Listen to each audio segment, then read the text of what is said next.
at the border hit a record in March, and many are left staying at overcrowded facilities as the Biden administration works to figure out how to process the bottleneck. This weekend, the Congresswoman from Brooklyn and Staten Island, Nicole Malliotakis, was among a group of Republicans who visited the border. She joins us now on what she saw. Nice to have you with us, Congresswoman. Good morning. So when you got down to the border, were you given full access? What did you see?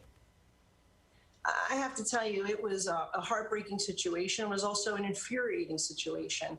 First of all, the first thing I learned was that the cartels, the smugglers, are the ones that are actually running our border. They've been given control by this administration of the border, making $500 million a month, smuggling individuals, and the Customs and Border Protection are completely overrun. They are inundated. They are begging for help. They are begging to have the policies reversed that President Biden put in place this first day via executive order. I think it's incredibly important that the president and the vice president visit this border and see what we saw and hear what we heard directly from the law enforcement that is there. And then when you go to the facilities and you see the migrants, they are, first of all, 250 capacity during COVID at the Donna facility. There are 4,000 people in there. And I put video on my Twitter just showing how the children are literally sleeping on top of each other. And there's no social distancing, there's no COVID testing until they leave the facility. But all of this could have been prevented. 175,000 individuals coming through our border the month of March, and CBP says that it's a diversion. Once they're dealing with the processing, they're dealing with the overseeing these facilities, that the cartels and the smugglers are, infiltrating, gun trafficking, sex trafficking, drug trafficking, and gun trafficking as well. So that's all coming through the porous parts of our border. And so it's a major criminal operation that is being run. And we can stop this today by just reversing these policies and then taking additional measures that the CBP is recommending. But we had an agreement with Mexico and Guatemala and Honduras to stem this flow of illegal migration, but that was all rescinded on January 20th. But Congresswoman, I hear the president wants to go back to that agreement once again, very quietly, and get it going, because I mean, it's been heartbreaking for all of us to watch these pictures of these coyotes basically throwing babies over a border wall and abandoning them. Yes, well, CBP told us if they approach in the Rio Grande, there was a situation a couple weeks ago where they threw a 6-month-old baby in the water to try to divert the attention of the CBP, knowing that they'll save that child and then they'll get away. So this is a major, major issue that we can work on today, first by repealing these executive orders put in place, and then working toward a more robust system in which we have a visa entry-exit system. We need to make sure that we have E-Verify in place. We need to streamline and modernize our immigration system, but we need to have order first. We can't do any of that unless we have order. My mother is a Cuban refugee. When she came to this country, there was a process, there was order. What I saw the other day was disorder and chaos. So what do you think needs to be done at this point? It can't be solely based upon the previous administration's policy, because that didn't completely work either. There needs to be modifications. Well, that would immediately stem the flow, and we would go back to pre-January levels, which, by the way, we're talking 175,000 individuals right now. That's a 15-year high.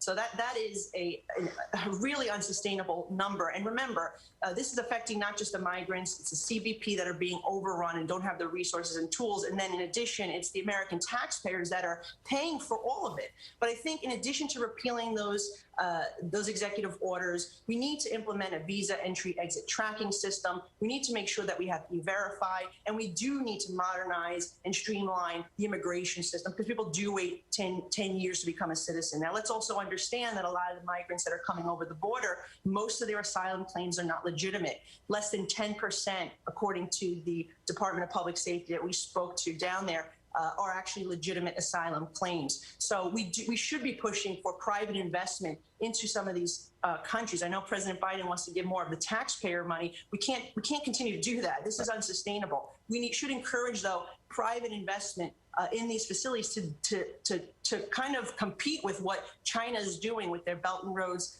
project, which they're making these investments. So I think the private sector we can certainly work with to try to encourage the situation and help stimulate some of their economy as well. But I think the most important thing right now is to make sure we have order at this border, that we go after those cartels, and the president and the administration needs to get down there and see what we saw. Also, that is the key. And people can, close BidensBorders.com.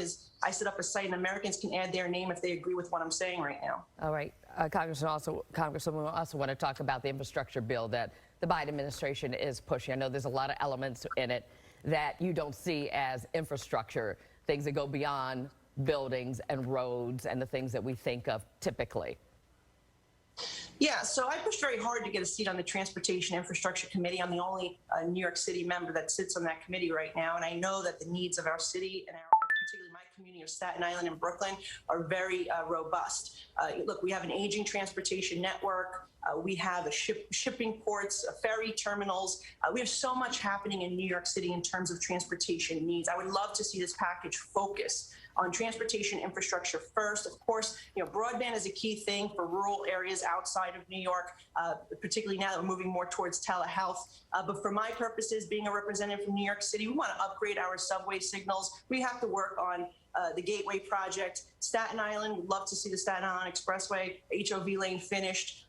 We'd love to see our shipping ports be more robust and utilize some of that funding to stimulate our local economy. I know green energy is fine and it's great, and we should encourage that and invest in it, but it shouldn't be, we shouldn't be subsidizing electric cars more than we're spending in this bill on roads, bridges, ports, and airports combined. So basically 25% of this bill only right now is focusing on transportation. I want to see more money focused on transportation. Of course, we have to find a way to pay for it. As Republicans, we always believe we can cut in certain areas that may not be working properly and moving that money here rather than raise taxes or take on additional debt. So I think this is a much larger conversation. I look forward to having it. I do want to work in a bipartisan fashion to get this done. It's why I came to Congress. And at the end of the day, I hope it's going to be a bill that I can support. So the SALT deduction, we hear some Democrats don't want to sign on for this infrastructure bill unless we get the SALT deduction in New York. Is there a lot of support, or do you think it's going to go through?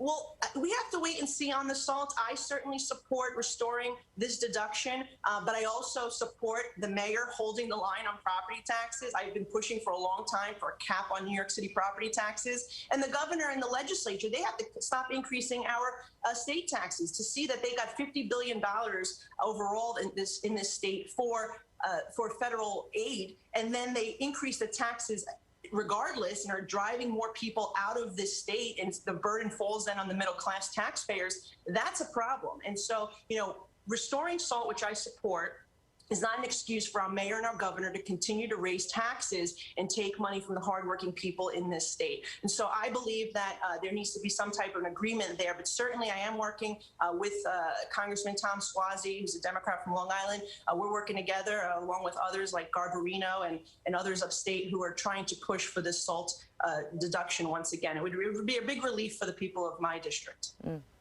All right, Staten Island, Brooklyn, Congresswoman Nicole Malliotakis with us this morning. Good to have you back on Good Day. Thank you. Good luck in D.C. All right, let's talk about the sports.